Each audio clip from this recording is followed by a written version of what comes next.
خاتون حضور کی خدمت میں حاضر ہوئی اور عرض کی یا رسول اللہ صلی اللہ علیہ وسلم مجھ سے بدکاری سرزد ہو گئی ہے اور میرے پیٹ میں بچہ ہے اور میں چاہتی ہوں کہ آخرت کی سزا کی بجائے دنیا کے اوپر اس کی سزا مجھے دے دی جائے تاکہ میں پاک ہو جاؤں اور صاف ہو جاؤں، کیونکہ آخرت کی سزائیں بہت سخت ہیں۔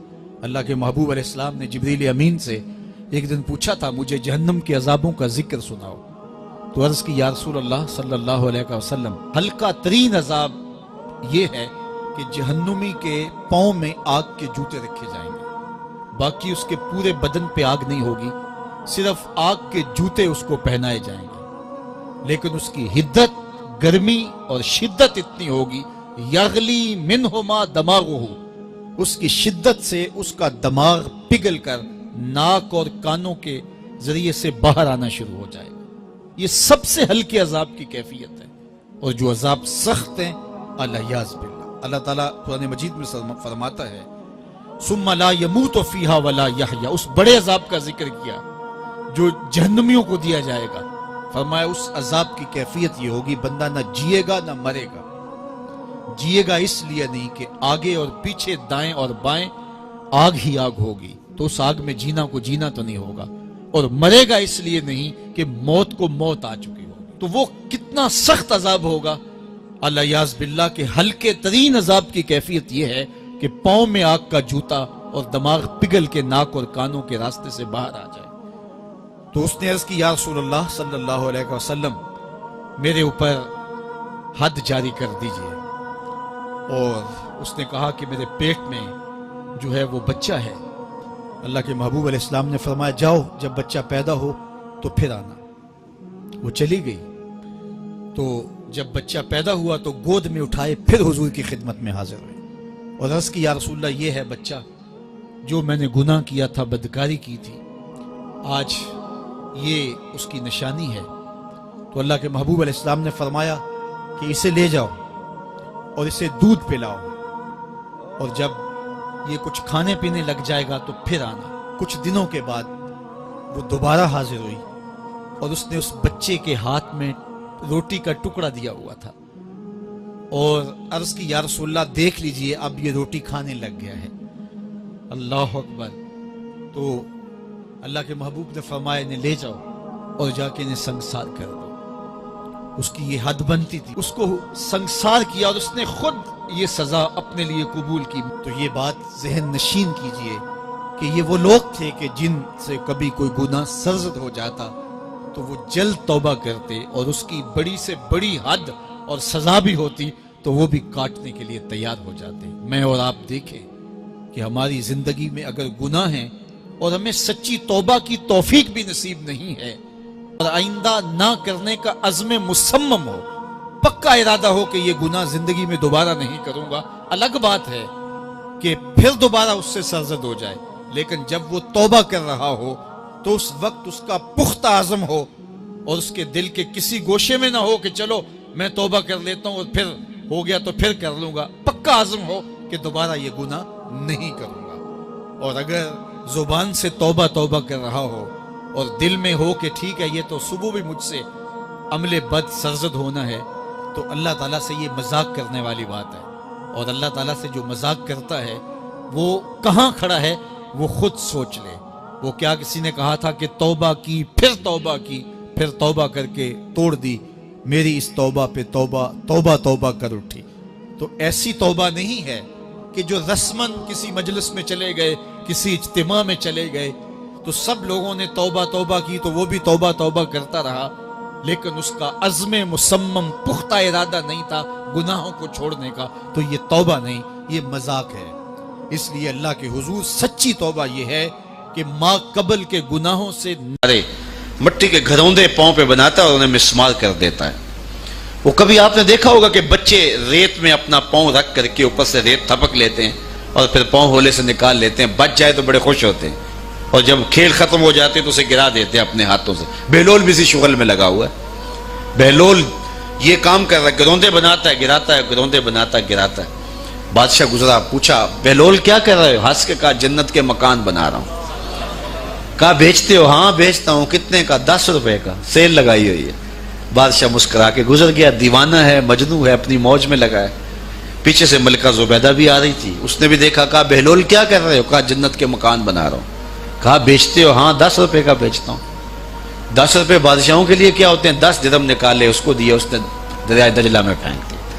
فقیر اتنی دیر تک فقیر نہیں بنتا. داتا صاحب فرماتے جب تک مٹی کا ڈھیلا اور سونے کی ڈلی اس کی نظر میں برابر نہیں ہو جاتا. اور ایک مکان کے گرد، ایک وہ گھروندے کے گرد دائرہ لگایا. کہا یہ تیرا ہوا. ملکہ گزر گئی. بادشاہ بھی چلا گیا. شام کو اپنے محل میں پہنچے.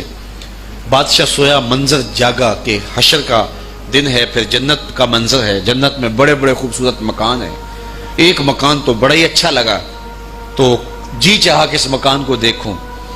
تو جب قریب گیا تو دروازے پہ لکھا تھا ملکہ زبیدہ. شوق سے آگے بڑھا تو دربان نے روک دیا. کہا یہ ملکہ کا ہے. کہا وہ میری ہی ملکہ ہے. کہا دنیا کے ضابطے اور ہیں، آخرت کے ضابطے اور ہیں. بادشاہ کی آنکھ کھل گئی، بے چین ہو گیا. ملکہ کو بیدار کیا. کہا تو کون سا نیک عمل کیا ہے؟ میں نے جنت میں تیرا یوں مال دیکھا. ملکہ کہنے لگی وہی معمول کی نمازیں، وہی سب کچھ، کوئی نیا کام تو میں نے کیا نہیں. ہاں یاد آیا، کل گزر رہی تھی، دجلہ کا کنارہ تھا، وہ جسے لوگ مجذوب کہتے ہیں، وہ جو دیوانہ کہلاتا ہے، وہ بہلول، وہ جنت کے محل کہتا تھا وہ بنا رہا تھا. میں نے کہا چلو کوئی بات نہیں، فقیر ہے، 10 روپے کیا ہوتے ہیں. تو میں نے 10 روپے کا ایک محل خریدا تھا. بادشاہ سر پکڑ کے بیٹھ گیا. وہ تو مجھے بھی کہتا تھا. میں دیوانے کی بات سمجھ کے گزر گیا. اگلے دن بادشاہ قصدن گزرا. جب قصدن گزرا نا تو دل دھڑک رہا تھا کہ کہیں مجذوب پھر آج مل جائے اور اسی موج میں ہو تو کام بن جائے. دیکھا تو بہلول وہاں بیٹھا ہوا ہے. آگے بڑھ کے دیکھا تو کام بھی وہی. بادشاہ پھر رک گیا. پوچھا اب بہلول کیا کر رہے ہو؟ اب دل دھڑک رہا تھا کہ مجذوب ہے، کوئی اور بات کہہ دے تو چلو اچھا ہو کہ وہی جواب دے دے. اس نے وہی جواب دیا، جنت کے محل بنا رہا ہوں. بادشاہ کا کچھ دل ٹھہرا. پھر کہا اچھا بیچتے بھی ہو؟ ہاں ہاں بیچنے کے لیے بنا رہا ہوں. بادشاہ ادھر جیب میں ہاتھ ڈال رہا ہے اور ادھر پوچھ رہا ہے کتنے کا؟ کہا آدھی حکومت لگے گی. کہا کل تو 10 روپے کے بتا رہے تھے. کہا کل تم نے دیکھا نہیں تھا، آج سودا دیکھ کے لے رہے ہو. اللہ تعالیٰ ارشاد فرماتا ہے انما تنذر من اتبع ذکر وخشی الرحمن بالغیب. جو ان ڈٹھے سودے کرتے ہیں، جو بغیر دیکھ کے کرتے ہیں. اچھا چلو ایک خوشخبری میں آپ کو بھی سناؤں، اور وہ خوشخبری رسول اللہ کی زبان سے. حضور نے فرمایا طوبی لمن رآنی وآمن بی وطوبی 7 مرات من لم یرانی وآمن بی. فرمایا صحابہ تمہیں مبارک ہو ایمان کی کہ تم نے مجھے دیکھا اور میرے اوپر ایمان لائے. اور کہا انہیں 7 مبارکیں ہوں جنہوں نے مجھے دیکھا بھی نہیں ہوگا اور پھر بھی ایمان لائیں گے. انما تنذر من اتبع ذکر وخشی الرحمن بالغیب فبشرہ بمغفرۃ واجر کریم. ان کو بشارت دے دیجئے بڑی عزت والے اجر کی اور خوشخبری بھی. تو جس اجر کو میرا رب بھی کریم کہہ رہا ہے وہ اجر کیسا ہوگا. تو یہاں تو لہجہ دم توڑتا ہے اور الفاظ ساتھ نہیں دیتے کہ اجر کریم کی کیا تعریف کریں جس اجر کو میرے رب ہے. لا فضل لعربی علی اعجمی. کسی عربی کو اجمی پر کوئی فضیلت نہیں ہے، اور کسی اجمی کو کسی عربی پر کوئی فضیلت نہیں ہے. کسی گورے کو کالے پر، کسی کالے کو گورے پر کوئی فضیلت نہیں. فضیلت کا معیار صرف تقوی ہے. ہمارے آج بھی ہندوانہ رسمیں ختم نہیں ہو رہی. دولت کی تقسیم پر، امیر غریب کی بنیاد پر اس معاشرے میں تقسیم موجود ہے. ہمارے دیہاتوں میں چودھری اور کمی کی بنیاد پر تقسیم موجود ہے. رعایا اور حکمرانوں کی بنیاد پر یہاں تقسیمیں موجود ہیں. لیکن میرے اور آپ کے آقا و مولا نے قیامت تک آنے والی انسانیت کے لیے جو منشور دیا وہ یہ تھا کسی عربی کو اجمی پر کوئی فضیلت نہیں، کسی اجمی کو عربی پر کوئی فضیلت نہیں، کسی گورے کو کالے پر کوئی فضیلت نہیں. چونکہ کالے رنگ بھی اللہ نے بنائے ہیں، گورے رنگ بھی اللہ نے بنائے. حکیم لقمان رنگ کے کالے تھے اور صورت اچھی نہیں تھی. تو کسی نے ان سے پوچھا کہ آپ اتنے بدصورت کیوں ہیں؟ تو حکیم لقمان نے کیا جواب دیا؟ کہا آپ شکل میں نقص نکال رہے ہیں یا شکل بنانے والے میں نقص نکال رہے ہیں؟ تو وہ خاموش ہو گیا. اللہ اکبر. تو یہ اللہ نے بنایا ہے نا, اس نے کانٹا بھی اس نے پیدا کیا ہے, پھول بھی اس نے پیدا کیا ہے, چہروں کی رنگت اس نے بنائی ہے, کسی میں کوئی رنگ بھر دیا, کسی نے کوئی رنگ بھر دیا. تو رنگوں کی بنیاد پر, نسب کی بنیاد پر کوئی افضل, کوئی اشرف, کوئی اعلیٰ, کوئی بد, یہ نہیں ہے, بلکہ معیار جو دیا گیا وہ کیا تھا؟ تقوی. ان اکرمکم عند اللہ اتقاکم, جو زیادہ متقی ہے اللہ کے نزدیک وہی معزز ہے, وہی معتبر ہے. پھر حضور علیہ الصلوۃ والسلام نے عورتوں کے بارے میں تاکید کی کہ وہ تمہاری زیر دست ہیں, ان کی ملک کچھ نہیں ہوتا اور کمزور ہیں, ان کے بارے اللہ سے ڈرنا. اور حضور نے ان کے ساتھ حسن سلوک کرنے کی وصیت کی. پھر غلاموں کے ساتھ حسن سلوک کرنے کا حضور نے درس دیا کہ جو خود کھاتے ہو وہ انہیں کھلاؤ, جو خود پیتے ہو انہیں پلاؤ, جو خود پہنتے ہو انہیں پہناؤ. بعض لوگ ملازم کو, ماتحت کو جو ہیں وہ ہلکے کپڑوں میں کسن رکھتے ہیں تاکہ پتہ چل جائے کہ یہ غلام ہے, یہ ملازم ہے اور ہم باس ہیں. حضور علیہ الصلوۃ والسلام نے ان 3 چیزوں کی تاکید کی. پھر حضور نے ہمسایوں کے حقوق کے حوالے سے بات کی, اور صحابہ فرماتے ہیں کہ اتنی بار حضور نے تاکید کی کہ ہمیں یہ گمان ہوا کہیں وراثت کے اندر حقدار نہ ٹھہرا دیا جائے.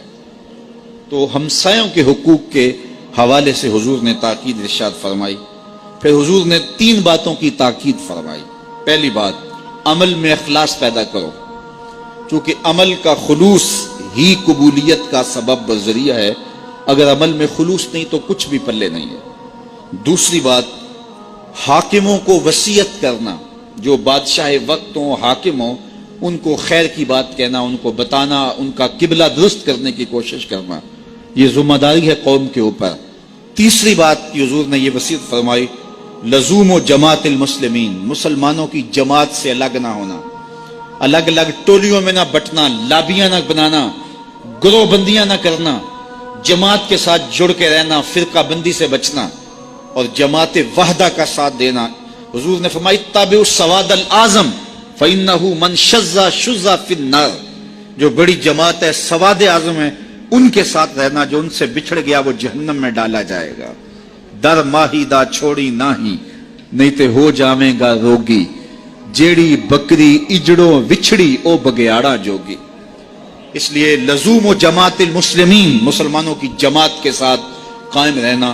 پھر حضور علیہ الصلوۃ والسلام نے فرمایا, اے امت مسلمہ, میں تمہیں لاوارث نہیں چھوڑ کے جا رہا, میں تمہارے اندر 2 بھاری چیزیں چھوڑ کے جا رہا ہوں, اور اگر تم ان کو مضبوطی سے تھام لوگے, میں ضمانت دیتا ہوں تم کبھی بھی گمراہ نہیں ہوگے. ایک اللہ کی